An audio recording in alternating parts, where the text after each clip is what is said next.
الرحمن الرحیم۔ السلام علیکم۔ حضرت آدم علیہ السلام اور ماں حوا علیہ السلام کا واقعہ بیان کیا گیا ہے اس ویڈیو میں۔ ویڈیو پورا دیکھیں۔ اسلامک اسٹوڈیو نے یہ ویڈیو اچھے سے بیان کیا ہے۔ دوستو، کہا جاتا ہے کہ ہزاروں سال پہلے کی بات ہے، دنیا میں جنات کی حکومت تھی۔ یہاں خون ریزی تھی، دنگا فساد تھا، نافرمانی اور کفر و شرک کا غلغلہ تھا۔ نیکی بہت کم تھی، بدی بہت زیادہ تھی۔ خالق کائنات نے جنات سے دنیا کی حکومت لے کر ایک دوسری مخلوق کو دینا چاہی تاکہ جنات کا غرور خاک میں ملے۔ اللہ تعالیٰ نے فرشتوں کو اطلاع دی کہ میں زمین پر اپنا خلیفہ بنانا چاہتا ہوں جو اختیار و ارادے کا مالک ہوگا اور میری زمین پر جس قسم کا تصرف کرنا چاہے گا کر سکے گا اور اپنی ضروریات کے لیے اپنی مرضی کے مطابق کام لے سکے گا۔ گویا وہ میری قدرت اور میرے تصرف و اختیار کا مظہر ہوگا۔ لہٰذا اللہ تعالیٰ نے آدم علیہ السلام کو مٹی سے پیدا کیا اور ان کا خمیر تیار ہونے سے قبل فرشتوں کو اطلاع دی، اے ملائکہ، میں زمین میں ایک خلیفہ بنانے والا ہوں۔ آدم علیہ السلام کا خمیر مٹی سے گوندا گیا اور ایسی مٹی سے گوندا گیا جو نت نئی تبدیلیاں قبول کرنے والی تھی۔ جب یہ مٹی پختہ ٹھیکرے کی طرح آواز دینے اور کھنکھنانے لگی تو اللہ تعالیٰ نے اس جسد خاکی میں روح پھونکی۔ ابھی روح ناک کے نتنوں سے داخل ہو کر دماغ تک پہنچی ہی تھی کہ آدم علیہ السلام کو چھینک آئی۔ اسی وقت آدم علیہ السلام کو اللہ پاک کی طرف سے الہام ہوا کہ اس چھینک کے جواب میں الحمدللہ کہو۔ آدم علیہ السلام نے چھینک لیتے ہوئے الحمدللہ کہا، جس کے جواب میں عرش معلیٰ سے یرحقم اللہ یعنی اللہ تجھ پر رحم کرے گا جواب آیا۔ پھر رفتہ رفتہ روح آدم علیہ السلام حضرت آدم علیہ السلام کے تمام جسد خاکی میں سرایت کر گئی۔ کیوں وہ مٹی کا پتلا بیک گوشت پوست ہڈی اور پٹھے کا زندہ انسان بن گیا اور ارادہ، شعور، حس، عقل اور وجدانی جذبات و کیفیت کا حامل نظر آنے لگا۔ اور ایسے آدم علیہ السلام کی تخلیق اللہ کے حکم اور ارادے سے مکمل ہوئی۔ پھر اللہ تعالیٰ نے آدم علیہ السلام کا اعزاز بڑھانے کے لیے ان کو اپنے علم سے علم عطا کیا۔ قرآن پاک میں آتا ہے اور اللہ تعالیٰ فرماتے ہیں آدم کو اللہ نے سارے نام سکھا دیے۔ پھر اللہ پاک نے فرمایا یعنی اے ملائکہ، ان چیزوں کے نام بتاؤ۔ فرشتوں کو بھی خبر تک نہ تھی کہ ان چیزوں کے کیا کیا نام ہیں۔ کائنات کی تمام اشیاء فرشتوں کے سامنے پیش ہیں اور ان کے نام ان معصوموں سے دریافت ہو رہے ہیں۔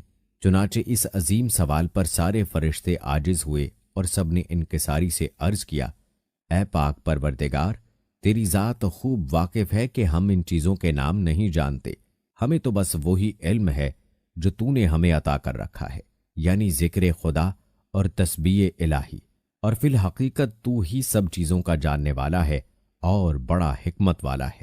سورہ بقرہ کی آیت نمبر 33 میں آتا ہے اللہ تعالیٰ نے فرمایا آدم تم ان کو ان چیزوں کے نام بتا دو۔ چنانچہ جب اس نے ان کے نام ان کو بتا دیے تو اللہ نے فرشتوں سے کہا، کیا میں نے تم سے نہیں کہا تھا کہ میں آسمانوں اور زمین کے بھید جانتا ہوں، اور جو کچھ تم ظاہر کرتے ہو اور جو کچھ چھپاتے ہو مجھے اس سب کا علم ہے۔ جب حضرت آدم علیہ السلام کی علمی برتری تمام جنات و ملائکہ پر آشکار اور ظاہر ہو گئی تو اب آدم علیہ السلام کا اعزاز اور بڑھا۔ پھر اللہ تعالیٰ نے فرشتوں کو حکم دیا آدم علیہ السلام کو سجدہ کرو، تو فوراً تمام فرشتوں نے تعمیل ارشاد کی اور سجدے میں گر پڑے، سوائے شیطان کے، وہ سجدے میں نہ جھکا، جیسا کہ سورہ آراف میں ہے، اور ہم نے تمہیں پیدا کیا، پھر تمہاری صورت بنائی، پھر فرشتوں سے کہا کہ آدم کو سجدہ کرو، چنانچہ سب نے سجدہ کیا سوائے ابلیس کے، وہ سجدہ کرنے والوں میں شامل نہ ہوا۔ دوستو، قطب تفاسیر و تواریخ میں مرقوم ہے کہ ابلیس نے صرف اس زوم میں یہ نافرمانی کی کہ آدم علیہ السلام کی اصل اعلیٰ اور افضل نہیں ہے، یعنی مٹی آدم علیہ السلام کی اصل ہے اور وہ آگ کی پیداوار۔ اللہ نے کہا اچھا تو یہاں سے نکل جا کیونکہ تو مردود ہو گیا ہے۔ چنانچہ ابلیس کا لباس بزرگی و کرامت اتار لیا گیا اور اس کو لعنت و پھٹکار کا جامہ پہنا دیا گیا اور ملعون کر کے مقام قرب سے نکال دیا گیا۔ روایات میں آتا ہے کہ ابلیس کا حسن و جمال ملائکہ سے بہت اچھا تھا، وہ نہایت نورانی صورت تھا، مگر آج غرور و نافرمانی کے سبب ایسی صورت ہو گئی کہ جو دیکھتا تھا وہ اس پر لعنت ملامت کرتا تھا۔ حضرت آدم علیہ السلام کو اللہ تعالیٰ نے جنتی لباس پہنایا اور جنت میں داخل فرمایا۔ آپ جنت میں جہاں چاہتے گھومتے، جو چاہتے کرتے، لیکن ساتھ میں خود کو اکیلا محسوس کرتے۔ اللہ تعالیٰ نے بی بی حوا علیہ السلام کو آپ کی بائیں طرف کی پسلی سے پیدا کیا۔ جس وقت بی بی حوا پیدا ہو رہی تھیں، فرشتوں سے پردہ کرایا گیا۔ بی بی حوا دنیا کی نہایت خوبصورت خاتون تھیں۔ جب حضرت آدم علیہ السلام سو کر اٹھے تو پوچھا، تم کون ہو؟ انہوں نے کہا، اللہ نے مجھے آپ کے لیے پیدا کیا کہ آپ مجھ سے سکون حاصل کریں اور آپ کی تنہائی ختم ہو سکے۔ وہ دونوں خوشی سے جنت میں رہنے لگے۔ اللہ تعالیٰ نے فرمایا، تم جہاں جانا چاہو جا سکتے ہو، جو کھانا ہے کھا سکتے ہو، بس ایک درخت کا پھل کھانے کے لیے منع کیا گیا کہ اگر کھاؤ گے تو نقصان اٹھاؤ گے۔ ابلیس تمہارا اور تمہاری بیوی کا دشمن ہے، کہیں ایسا نہ ہو کہ وہ تمہیں جنت سے نکال دے اور تم مصیبت میں پڑ جاؤ۔ ادھر ابلیس کو ایک پل چین نہیں آ رہا تھا۔ اس نے بی بی حوا یعنی عورت ذات کو استعمال کرنے کا منصوبہ بنایا۔ ابلیس نے بی بی حوا کو بہکانا شروع کر دیا، وسوسہ ڈالنے لگا کہ اس درخت کا پھل کھا لو جسے اللہ نے منع کیا ہے، کھا لو گے تو ہمیشہ ہمیشہ کے لیے جنت میں رہ پاؤ گے فرشتوں کی طرح، ورنہ تم مر جاؤ گے۔ کہا جاتا ہے کہ شیطان سانپ کے ساتھ مل کر جنت میں گیا اور سانپ کی صورت میں ان سے بات کی، اللہ کے نام کی قسمیں کھائیں اور قسمیں کھا کر یقین دلایا کہ اللہ نے اس درخت سے شروع میں روکا تھا، اس لیے کہ اس وقت تمہاری نئی نئی پیدائش ہوئی تھی، تمہارا جسم اسے برداشت نہیں کر سکتا تھا۔ اب ایک عرصہ ہو گیا ہے، اب تم مضبوط ہو چکے ہو، اب اسے کھانے میں کوئی حرج نہیں ہے۔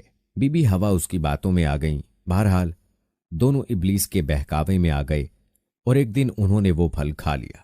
اب اللہ تعالیٰ نے انہیں جنت سے اترنے کا حکم دیا اور فیصلہ فرمایا، تم انسان اور شریر جنات زمین پر بھیجے جا رہے ہو، تم زمین میں ایک دوسرے کے دشمن ہوگے، قیامت تک تم ایک دوسرے کے خلاف رہو گے۔ اس دوران جو میرے بھیجے ہوئے پیغمبروں کی اطاعت کرے گا وہ کامیاب ہوگا، اور جو شیطان کے راستے پر چلے گا وہ جہنم میں جائے گا۔